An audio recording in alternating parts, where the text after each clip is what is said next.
It's Herm Edwards. Thanks to McLean Food Service with Armen and Levack on 104.5 The Team. You're home for New York sports every Monday at 5:15. We replay the best of Herm at 6:30. And Coach Edwards, the Jets yesterday losing to the Chiefs. What did you take out of Michael Vick's performance yesterday in Kansas City?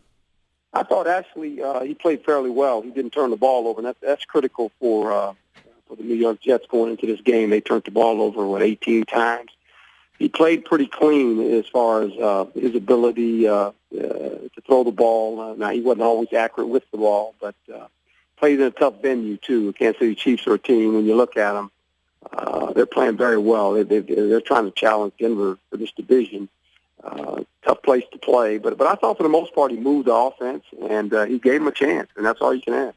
Did you happen to notice the effects of the concussion protocol and how it was handled with Vick? He looked angry about coming out, but after the game sounded good about it. Do you like the way the Jets took care of the concussion protocol in this game?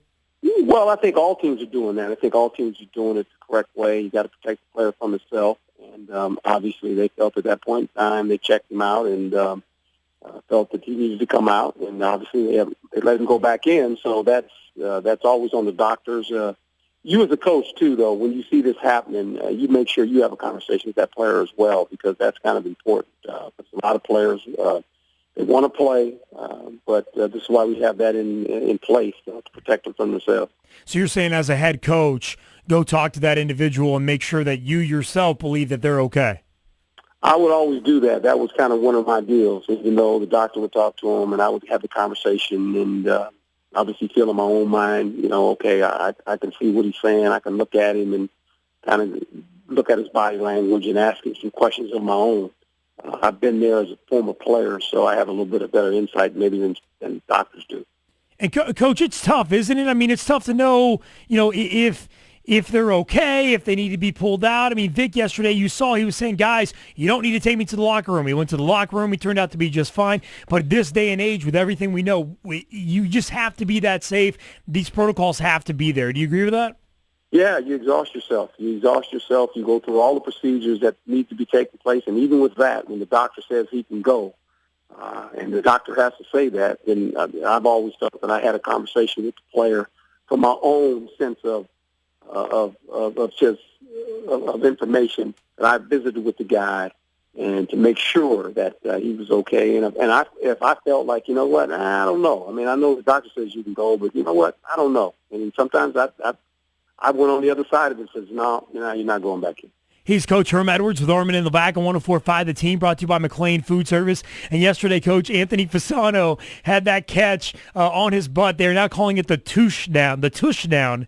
And if you ever have a season, Rex Ryan said after the game, they said, what do you take out of that play? He said, man, it's just not going our way. Did you ever have a season where just plays happen where you just said, man, this just further proves that it's just not our year? Well, I think if you've done it long enough, if you played long enough or coached it long enough, you hope you don't have to go through these type of situations. And I've dealt with them as a head coach. It's very difficult for everyone. It's difficult for the players, first of all, because they put in the work all week, as well as the coaching staff, trying to win. And the outcome doesn't obviously turn out the way you like it. It's tough because the next week becomes even harder. It's so much pressure to win. And when you get on that losing streak, you just want to feel like, what does it feel like to win again? And I think what we lose sight of as coaches and players, when we have the ability to win and we win, we just take it for granted. And it's hard to win a game in the National Football League. Coach, like we pointed out, rough year for the Jets all the way around. Now, reports are a group of fans, they get a website together, they raise cash, and they're putting up a billboard to try and get Woody Johnson to fire John Idzik. I know this kind of stuff has happened in the past. Have you ever seen it actually work, like affect the owner's decision? I would hope not. I would hope the owner would obviously gather the information. He has enough people around him that will give him enough information. He's watched his team. He's watched the progress of it. And they also have a plan. I mean, we don't know what their plan is. We sit outside the building. You're always constantly talking with your owner. Your owner's always talking to the GM and the head coach. That's a part of the conversation weekly. And so I think as long as you understand your plan and you don't get obviously distracted with all the things that happen outside the building, you're going to be fine. Coach Herm Edwards with Armen and Levack on 104.5. The team thanks to McLean Food Service. We're replaying the best of Coach Edwards at 6:30. And Coach, last night the Patriots beat the Broncos 43-21. Manning said after the game that he stunk. Would you go that far as Manning last night, Peyton, and his performance? Well, he didn't play one of his better games. I don't think their whole team played well. To be quite honest, they were outscored first half 27-7, and that puts you in a catch-20 situation. It's already hard enough to win up there. New England's going into last night where they were 85-15 in that stadium, so it's very difficult. And specifically when you look at how the game was played out, a lot of fouls on both sides of the ball. Broncos had 10 and New England had 7. And the Broncos weren't very good on third down, and that's one of the money downs for Peyton Manning, so he can extend plays and get on those long, consuming drives. They were only 27%, so you got to give New England a lot of credit. They did some things to disrupt the receivers at the line of scrimmage. Didn't really get to Peyton Manning. They only had him one sack, but they turned the ball over a couple times, and that's never good. You give Tom Brady extra throws to beat you. He can do it. And then Gronk was a big time player last night, as well as Edelman. I thought the touchdown that Edelman had on the punt, and then New England scores again with about 8 seconds left on the clock before the half. I thought that was really tough when you thought maybe at one time they were going to be in it, but after those two scores, it really made the game just too far away for those guys to catch up. You brought up Gronkowski, Coach. I mean, how amazing was that left-handed diving catch? How good is this big monster? Well, he's a tremendous player. I mean, he's a threat anytime you throw him the football because of his size, his ability to extend his arm length. He catches the ball outside of his body. And he's a good runner. He's very difficult to tackle. His numbers speak for themselves. The guy's played 59 games. He has 50 touchdowns. That kind of tells you who he is and how difficult he is, obviously, to cover. Coach Herm Edwards with Armen and Levack on 104.5 The Team. Thanks to McLean Food Service. And, Coach, you have been very complimentary, and understandably so, about the San Diego Chargers and Phillip Rivers yesterday losing 37-0 against the Dolphins, now 5-4 on the year. What has happened to Phillip Rivers and this Chargers team? Well, a couple things. Obviously, they can't run the football, and that doesn't help you when you go on the road. Yeah. And, the offensive line has been kind of in flux with a lot of players. He's starting to turn the ball over, which is never good. Their defense, I talk about Miami, did a fabulous job of really controlling the game. They ran the ball for about 132 yards. They were very good on third down, 57%. And San Diego was not, 27%. San Diego had 10 first downs. Well, if you only have 10 first downs, you're not going to win a lot of games. Miami had the ball for 36 minutes. This is kind of the same formula that Kansas City used to beat the Chargers. They held the ball for long periods of time. And that has kind of been what we call the blueprint of beating these guys. And if you do that, they struggle. Coach, the Pittsburgh-Baltimore game last night, a lot of reports coming out on Suggs' quote-unquote dirty hit on LeGarrette Blount. What did you see in that play? It was late. It was a late hit, and that's what I saw. I mean, and I'll leave it at that. It was a late hit, and it's an emotional game, and, we always look at plays, and there's a lot of plays that don't get looked at that could be a little bit borderline as well. No one was injured. That's the good part about it. It's a physical, emotional game. It's a game that two rivalry football teams, you can anticipate. There's a lot of chippiness. Guys play to the echo of the whistle in this game, so it's nothing that we haven't seen before.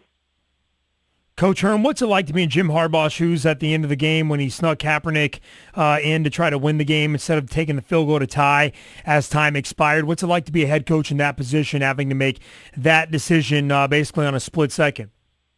Well, you got everyone questioning your decision, and that's part of it. That's why you wear that hat. When it doesn't work out well, you're going to get questioned, this or that. But the 49ers have struggled all year in the red zone. They're only 40%. That's last in the National Football League. So this is one of the things that they struggle with offensively. They don't score a lot of points, especially when they get in the red area. And it kind of came to fruition last night. Got to give the Rams a lot of credit. They just kind of hung around, and found a way to win a football game. We can debate whether it was in or not. When it's that close, obviously anything can happen, and you don't like to be involved in those games because, when you make decisions as a head coach, it doesn't work out right. Hey, guess what? Everyone questions it. And rightly so. That's what, we live in that world. And when things don't work out the way you like them, everyone's going to have a better answer, better play. But the problem is they're not the head coach, so that's probably the good thing. Coach, Eli Manning having a pretty good year considering the fact he started a new offense. Only 5 interceptions at this point compared to last season when he had 15 at this point. The injuries at running back, Jerry Reese making the comments they want to go down the field. Is there any fear that he now tries to force it down the field and opens himself up to some more interceptions? Well, he's a veteran quarterback. He's played a lot of games. This is an important game for the Giants as well, as we know. They're still trying to become a playoff football team. If they win this game, they're 4-4 halfway through, and they need some help, but they also got to win some games. So this becomes a big game for the Giants. And offensively, they got to look at some things that Pittsburgh was able to do against this Colts team. Colts played the Pittsburgh Steelers last week, and Ben had his way with him. He's had his way the last 2 weeks, by the way, 12 touchdown passes. That's a whole lot. Historically, that's a big mark for them, but if they can protect him and get the ball out of their hand and try to take advantage of maybe some of the corners that were playing in that game against Pittsburgh, not all the starters were there. So we have to see who's going to start lineup for them. But the Colts are going to come out knowing that they need to win this game as well.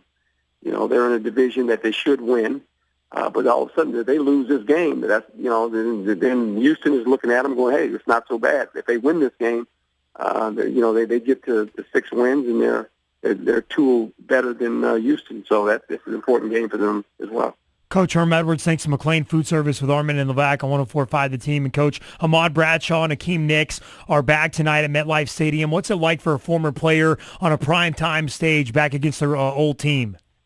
Well, they're excited, obviously, and they want to play well, and I think that's the conversation you have to have with them before the game starts, actually. Make sure you talk to them and say, look, let's just keep our emotions under control and understand what we got to do, and, don't try to do too much. Don't try to play above your skill level. And players do that at times because they want to make a statement. It's their old team. They know the guys on the sideline. There's always a little ribbon going on between the players, and that's all good stuff, all a lot of fun. But they got to make sure that they stay within the framework of what they're asked to do. Hey, Coach, with tonight for the Giants, you got the Michael Strahan halftime ceremony getting his Hall of Fame ring. Can they use this to amp up the team and get them a little more fired up for the game? Well, I've always said this. I think we get all excited before the game starts, and it's all fun and, all the emotion in the stadium. But when the guy hits you in the mouth, then what do? I mean, that's basically what happens in football. You get all excited you want, but when the guy hits you in the mouth and how you react, it's easy for us to sit here and say, oh, yeah, the emotions and all that, but, we don't play. It's about when you get hit in the face, and then what are you going to do, how are you going to react to that? So it lasts for about 30 seconds till you get hit, and then all of a sudden you got to play football. What do you remember about Michael Strahan's career, Coach Edwards? Fabulous player. Tremendous. A tremendous guy, a student of the game, class act. Practiced against Strahan a lot. When we were with the Jets, we used to go up to Albany, and he was a very good player. I mean, he could do it all. Run, pass, he did it all. He understood the concept of defense. A great leader. And he was a man with integrity. I mean, he believed in doing it a certain way. He had a standard of how he was going to play. It really didn't matter the opponent that he was playing. And this is why he's in the Hall of Fame. Coach, before we let you go, got to bring up the Colin cartoon. Colin does the show on ESPN, and this is one of the special featurettes, Colin cartoons. I posted it on our website, 1045theteam.com, because I love it so much. You tell the story of you play to win the game. How great was it putting this thing together? You know what? I haven't even seen it. I just did it, and I haven't even seen it. I know what you're talking about, but I haven't even seen it on air yet. And, stuff that I do, I never even look at it, to be quite honest, so I wouldn't even know. But obviously, it was it was a place in a time that a lot of people have viewed for a lot of different ways. I'm just fortunate enough that our team responded, and we were able to win some games. Coach, your delivery and it's so perfect though. Like I would have thought you were watching the cartoon go by as you were doing the story. No, not at all. We just kind of cut it up, and I haven't seen it, so I don't know what it looks like. I don't worry about that stuff. I just kind of live my life going ahead. I don't look backwards. Good stuff, Coach Edwards with Armen and Levack on 104.5 The Team. Coach, thanks for your time, Coach Herm, and we'll do it again next Monday at 5:15. Thank you, my friends. Thanks, Coach.